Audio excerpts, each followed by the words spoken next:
Alrighty, I'm finishing the chapter, The Care Crisis in the Philippines, and this is part 2. So if you haven't watched part 1, listen to part 1, and then part 2 is here.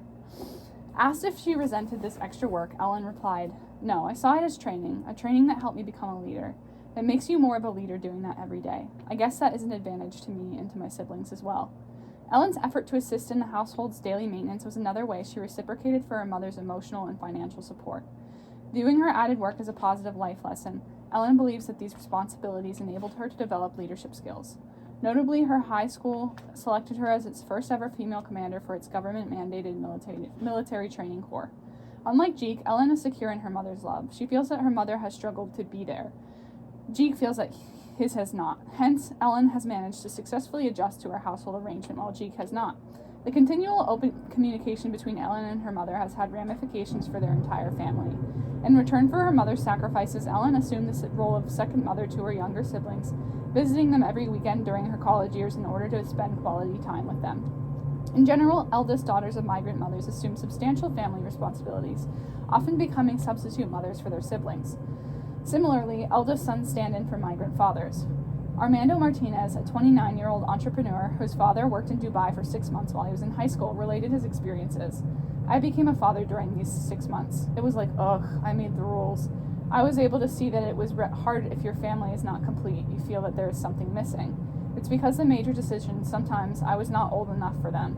I was only a teenager and I was not that strong in my convictions when it came to making decisions. It was like work that I should not have been responsible for. I still wanted to play, so it was an added burden on my side."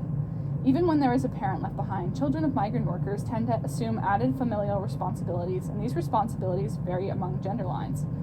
Nonetheless, the weight tends to fall most heavily on children of migrant mothers, who are often left to struggle with the lack of male responsibility for care work in the Philippines.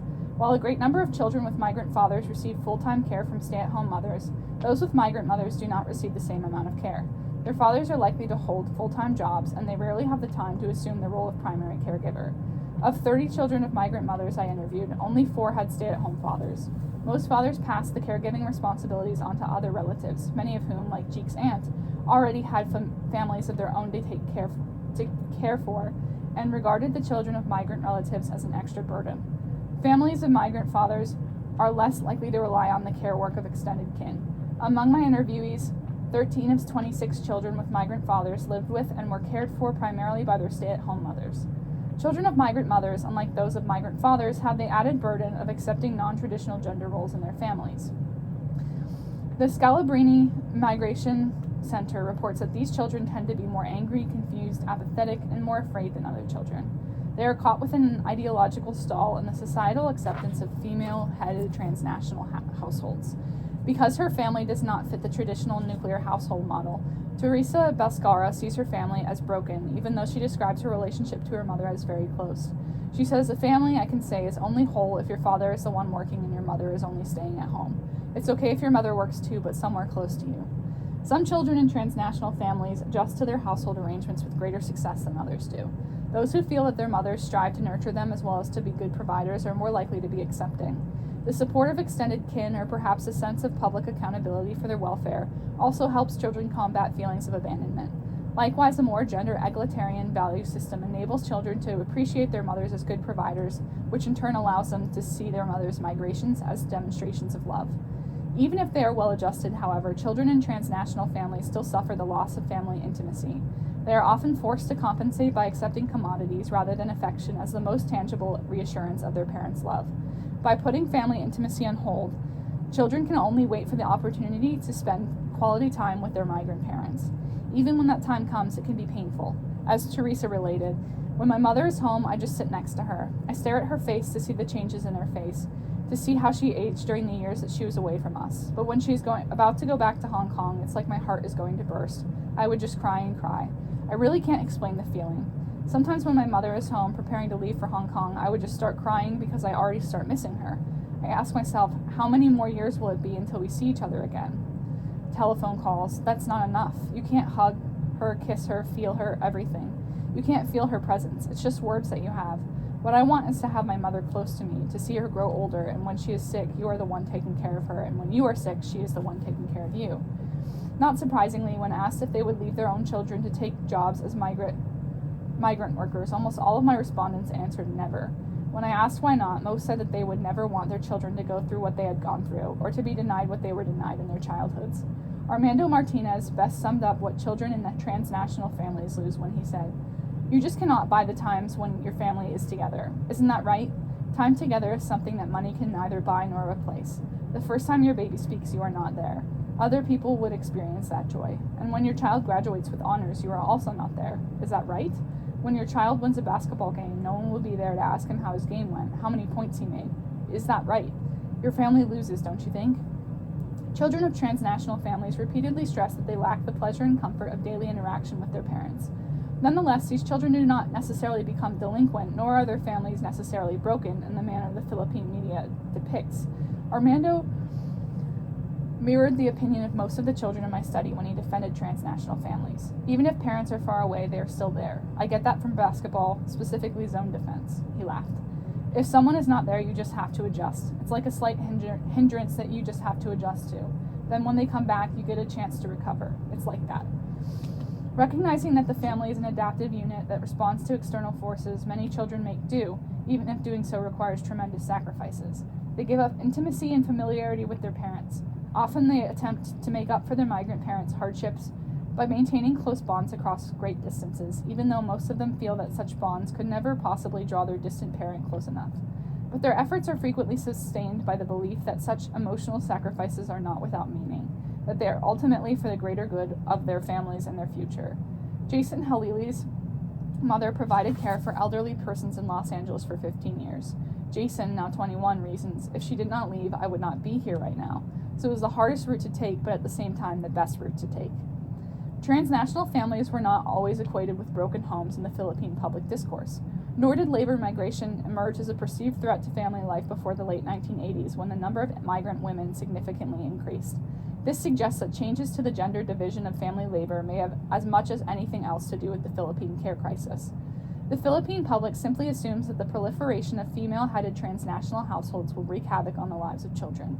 The Scalabrini Migration Center explains that children of migrant mothers suffer more than those of migrant fathers because child rearing is a role women are more adept at, are better prepared for, and pay more attention to. The center's study, like the Philippine media, recommends that mothers be kept from migrating. The researchers suggest that economic programs should be targeted particularly toward the absorption of the female labor force to facilitate the possibility for mothers to remain in the family. Yet the return migration of mothers is neither a plausible nor a desirable solution. Rather, it implicitly accepts gender inequities in the family, even as it ignores the economic pressures generated by globalization. As national discourse on the care crisis in the Philippines vilifies migrant women, it also downplays the contributions these women make to the country's economy. Such hand-wringing merely offers the public an opportunity to discipline women morally and to resist reconstituting family life in a manner that reflects the country's increasing dependence on women's foreign remittances. This pattern is not exclusive to the Philippines. As Aryun Apadurai observes, globalization has commonly led to ideas about gender and modernity that create large female workforces at the same time that cross-national ideologies of culture, authenticity, and national honor put increasing pressure on various communities to morally discipline working women. The moral disciplining of women, however, hurts those who most need protection. It pathologizes the children of migrants, and it downplays the emotional difficulties that mothers like Rosemarie Samaniego face. Moreover, it ignores the struggles of migrant mothers who attempt to nurture their children from a distance.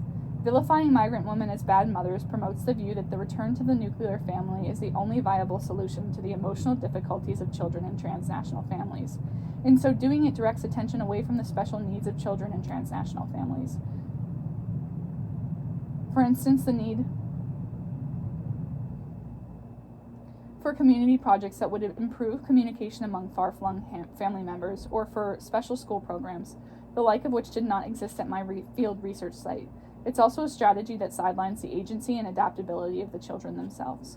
To say that children are perfectly capable of adjusting to non-traditional households is not to say that they don't suffer hardships, but the overwhelming public support for keeping migrant mothers at home does have a negative impact on these children's adjustment. Implicit in such views is a rejection of the division of labor and families with migrant mothers, and the message such children receive is that their household arrangements are simply wrong. Moreover, calling for the return migration of women does not necessarily solve the problems plaguing families in the Philippines. Domestic violence and male infidelity, for instance, two social problems the government has never adequately addressed, would still threaten the well-being of children. Without a doubt, the children of migrant Filipino domestic workers suffer from the extraction of care from the global south to the global north. The plight of these children is a timely and necessary concern for non-governmental, governmental, and academic groups in the Philippines. Blaming migrant mothers, however, has not helped and has even hurt those whose relationships suffer most from the movement of care in the global economy. Advocates for children and transnational families should focus their attention not on calling for a return to the nuclear family, but on trying to meet the special needs transnational families possess. One of those needs is for a reconstituted gender ideology in the Philippines. Another is for the elimination of legislation that penalizes migrant families in the nations where they work. If we want to secure quality care for the children of transnational families, gender egalitarian views of child rearing are essential. Such views can be fostered by recognizing the economic contributions women make to their families and by redefining motherhood to include providing for one's family. Gender should be recognized as a fluid social category, and masculinity should be redefined as the larger social questions the biologically based assumption that only women have an aptitude to provide care. Government officials and the media could then stop vilifying migrant women, redirecting their attention instead to men. They could question the lack of male accountability for care work, and they could demand that men, including migrant fathers, take more responsibility for the emotional welfare of their children. The host societies of migrant Filipino domestic workers should also be held more accountable for their welfare and for that of their families. These women's work allows first world women to enter the paid labor force. As one Dutch employer states, there are people who look after children, but other things are more fun. Carers from other countries, if we can use their surplus carers, that's a solution. Yet, as we've seen, one cannot simply assume that the care leaving disadvantaged nations is surplus care. What is a solution for rich nations creates a problem in poor nations. Mothers like Rosemary Samaniego and children like Ellen Senoriches and Jeek Pereno bear the brunt of this problem, while the receiving countries and the employing families benefit. Most receiving countries had yet to recognize the contributions of their migrant care workers. They had consistently ignored these workers' rights and limited their full incorporation into society. The wages of migrant workers are so low that they cannot afford to bring their own families to join them or to regularly visit their children in the Philippines.